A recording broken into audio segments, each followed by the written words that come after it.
Assalamu alaikum. Today we are going to start our lecture 9 about the telltale heart, and in it we are going to explain this paragraph number 9, and in it we will also critically analyze this passage. And let's read this paragraph line by line. But even yet I refrained and kept still. I scarcely breathed. I held the lantern motionless.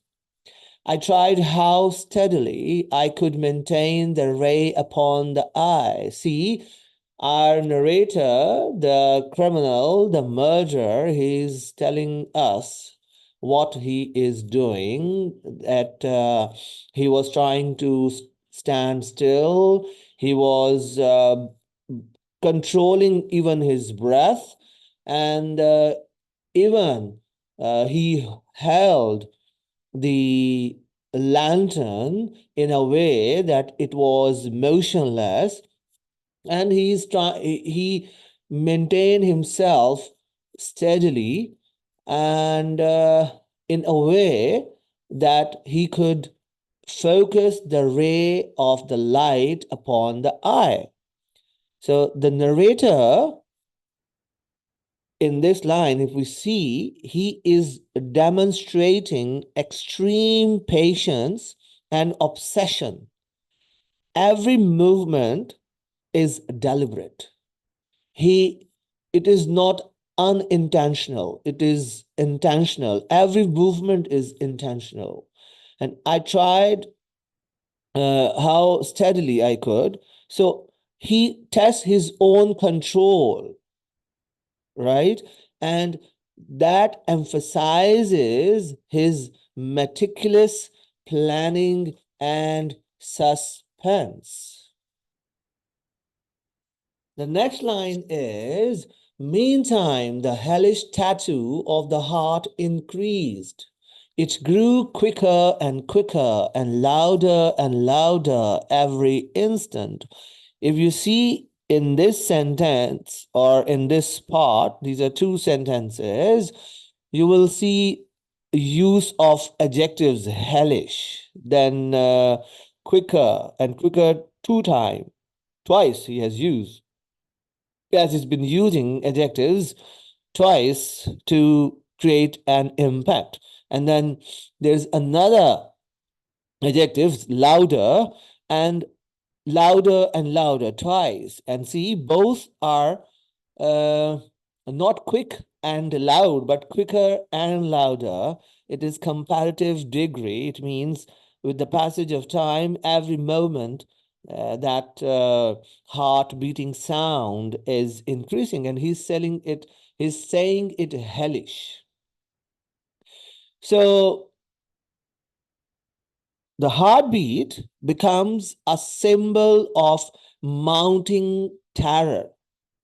Here, how heartbeat is presenting the terror that is mounting with the passage of time. Every moment it is mounting, it is increasing, it is creating terror and pain.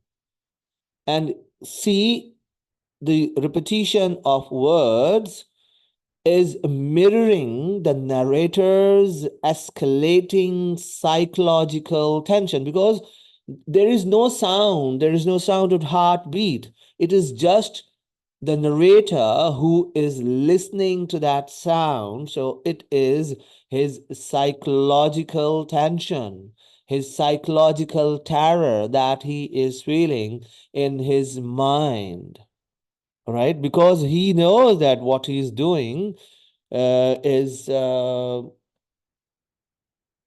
terrorizing. The old man's terror must have been extreme. Now, see, sign of exclamation is here. Again, in the last paragraph, if we recall, he talks about what old man is feeling. So here again, He's talking about, or he's thinking about, old man's extreme terror. And sign of exclamation shows uh, sudden feelings. It grew louder. I say, louder every moment. Again, sign of exclamation. Then, do you mark me well? Now he's again questioning, he's throwing question on us. He wants us to affirm what he is feeling. So narrator is emphasizing that old man's fear is also increasing, and it is getting stronger and stronger and stronger. And he's trying to engage us, the readers, the audience, directly. And the rhetorical question creates intimacy and a heightens dramatic suspense. Again, he's asking, do you mark me well? Right? So it's also creating, he is asking question from us, and that is creating suspense. I have told you that I am nervous. Again, one more adjective. So I am. And now, at the dead hour of the night, amid the dreadful silence of that old house, so strange a noise as this excited me to uncontrollable terror. So what he says here, that he's acknowledging his own nervousness here. He is accepting that he is nervous, and it shows heightened self-awareness, that he is aware of himself, and it is that awareness is increasing again with the passage of time. As time passes, it increases and it becomes stronger and stronger, right? Then uh, basically that self-awareness is paradoxical, right? How? Because it reveals mental instability of our narrator. He thinks that he is aware of everything, but he is not aware of that very much reality, that he is not mentally stable. So it is paradox. Two opposite things are going on in this passage or in this sentence. These are, yes, these are two sentences, right? And uh, here we see that Gothic setting amplifies tension. Okay, next line is, let me change it. Yet, for some minutes longer, I refrained and stood still, but the beating grew louder, louder. I thought the heart must burst.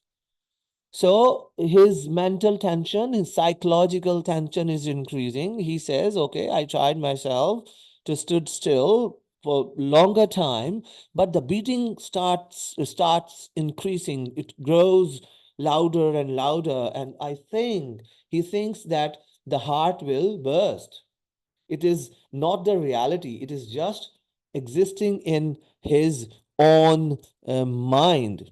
So here uh, it shows that he delays action despite overwhelming anxiety. He is anxious. He is troubled, right? Or he wants to do that. He wants to take that action. He wants to finish that that evil eye, that he thinks that it is evil, though it is not. So his anxiety is overwhelming, but still he's delaying the action. So what it does, it creates intensifying suspense. Suspense increases, and the heartbeat symbolizes both guilt and the inevitability of violence. He is feeling guilt. He is not accepting, but basically it is, the heart beating is basically symbol of the guilt he is doing, guilt of that action that he's going to do, right? Next is, and now a new anxiety seized me. Another problem comes. What is that? The sound would be heard by a neighbor. So, see, the criminal, when he tries to commit or when he commits a crime, he has certain apprehensions in his mind. So here, his psychological terror about of this of listening to the heartbeat sound uh, extends. He thinks that there is a possibility that this heart beating sound may be heard by neighbors because it is very, very, very loud. The old man's hour had come, and he says that now it is the time to take action, and he has to take the life of old man. Here, if you see narrator's fear of discovery, highlights obsessive control and attention to details. Still, he is focusing on details. How is it possible that neighbors can listen to that? From where neighbors have come? It's just his own apprehensions, is just his own attention to detail.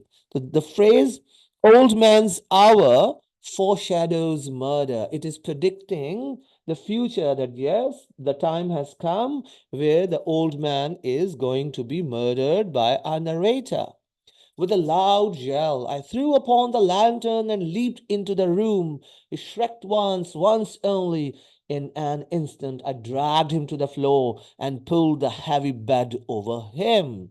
So the action starts. He yells, though he was trying his best not to utter a sound, but here he yells. All right. And he throws the lantern and jumps into the room, and uh, the old man yells once. But then what he does, he drags him to the floor and pulls his bed over him. So action starts.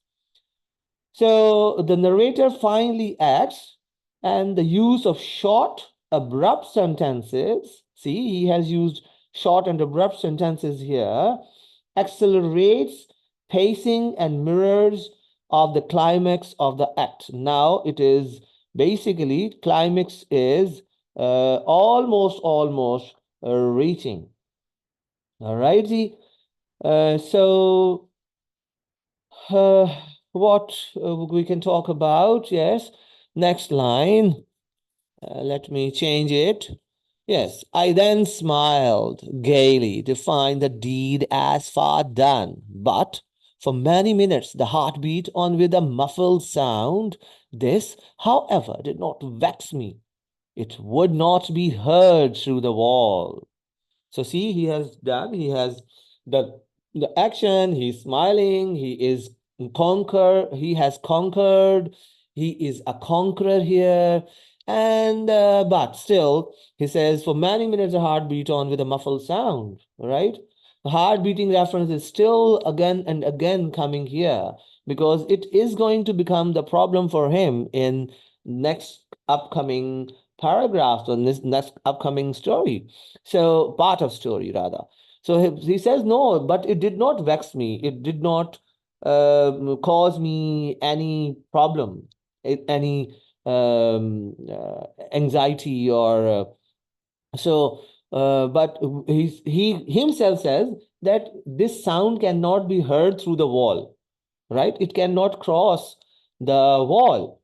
So now he is very satisfied. If you see, he is very satisfied. He is showing satisfaction. He's smiling, right? But the problem is that lingering heartbeat. Heartbeat is creating problem here. And as we have said, that heartbeat is basically symbolizing his inner guilt. So that lingering heartbeat is symbolizing lingering guilt as well as suspense, because we don't know either it is true that he is listening to that heartbeat, or it is his just imagination, or it's just his guilt. So it is creating um, suspense that there is possibility that there is a heartbeat sound and the people can listen to it. It is so high, right? Then here we see that narrator's lack of remorse. He is not ashamed of what he has done. So that lack of remorse shows that he is morally corrupt. It shows his moral corruption, that he has committed a murder almost, and he is not ashamed of it. He's smiling that he has done a very good and excellent deed, but it is not the case. Let's see the last line. At length it ceased. The old man was dead. I removed the bed and examined the corpse. Yes, he was stone dead. I placed my hand upon the heart and held it there many minutes. There was no pulsation. He was stone dead. His eye would trouble me no more. So the action is done. It cannot be undone now. So heart beating stops. He sees, he checks old man's body, and he says it was stone. So comparison. See, his the body was just like a stone. He was stone dead. Again, it is used twice, right? And he checks that there is no pulsation. Now the heart is not beating, and eye is not going to trouble him more, right? So here, Poe is emphasizing finality and obsession with detail. See how much detail he has provided here. That he could have said, okay, he was dead, but see, was stone dead, and I placed my hand upon the heart, okay, and held it there many minutes. So he is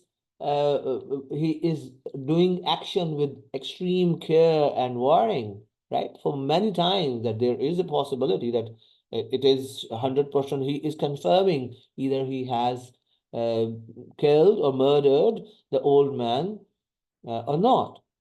Or he's also telling when you have said okay, and then he says there was no pulsation. Again, he was stone dead. So detail is coming. It's minute detailing is coming from our narrator. So it shows that he is obsessed with that detailing. And you can see the stone dead has been repeated, and it underscores certainty. It pinpoints that he wants to ensure this, and the narrator's obsessive focus on control, that whatever he's doing, it is under control, and he is doing with extreme attention, extreme control. And the I, that is symbol of fear and guilt, is finally silenced. Now, as we have been critically analyzing every paragraph, so see here how we can find motivation, obsession as motivation in this paragraph. If you see, the narrator's actions in this whole passage show extreme compulsion. And what he does, he delays and monitors every detail until the murder is executed perfectly. Even after the murder, he monitors everything, and his obsession drives every movement. Then if we say that yes, our narrator is not reliable, you can see that he is claiming that he has super control and say he is sane, but his over detailed account and excitement reveal his psychological instability. And we, readers, cannot fully trust his perception of events. Can we, do we trust that he is listening to the heartbeat and it is growing, it is getting, it is increasing with the passage of time, and even he can listen to the heartbeat. He can understand, or he can feel, or he can highlight the extreme tension of the old man. We are not sure either the old man is feeling tension or not. Then, obviously, irony is part of this whole story. There is dramatic irony, basically. Narrator believes that he has executed a perfect, rational act, but the obsessive attention to the heart and eye shows madness. So they are, we will find irony here. His sense of triumph contrasts with the horror of the act. And we know that right now the heart stops beating, but that beating of the heart will cause him his fall, that he will be caught because of this psychological torment. Another point that we have been discussing in every paragraph, that is madness versus reason, that narrator's meticulous. He has planned it excellent. That its meticulous planning shows reason in method. It is methodical, but the motive, fear from an eye, demonstrates irrationality. See, we have been discussing it in every paragraph, so you should be now very clear about this, that his motive cannot be rationalized, his motive cannot be justified, but his action is perfect. You can praise his action, you can praise his meticulous planning, and his actions are very, very calculated. So you can give him marks for that, but you cannot give him marks for being sane. His reason, his motivation is insane. So here, Poe blurs the line between logic and insanity. And next point that we always discuss, that is psychological horror, the heartbeat, suspenseful waiting, and final act of murder create terror that is rooted in the mind. It is not actually happening, but it is actually happening in the mind of our narrator. And it is not the physical violence. There is no physical violence at all.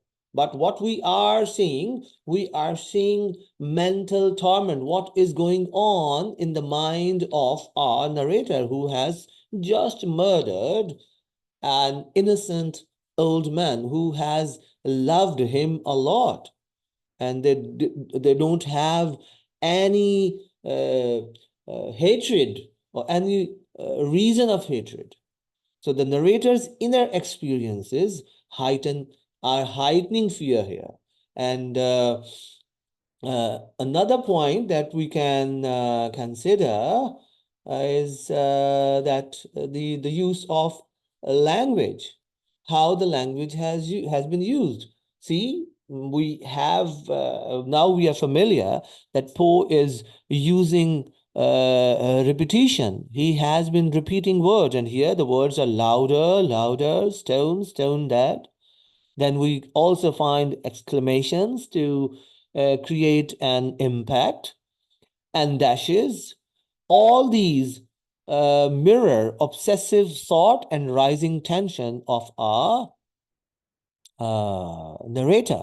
And it also creates suspense and tension in the mind of readers, the audience. So short sentences he has used here, and these short sentences, basically, they accelerate pacing at the climax, and they immerse the reader in the narrator's mental state. Now, let us conclude it. So if we see this paragraph, we have seen the climax. The action has been done. The motive of that action has been silenced. So this climatic passage, this passage is basically showing climax. So this climatic passage exemplifies Poe's skill in psychological horror and suspense, the narrator's obsession, meticulous planning, and fixation on sound and sight transform an act of murder into a study of madness. By blending rational method with irrational motive, two opposite things are going together.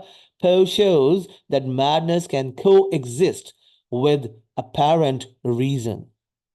You have reason. You are showing certain reason, but that reason cannot be justified. And you can even apply this point to the whole society, to the world that we are living in.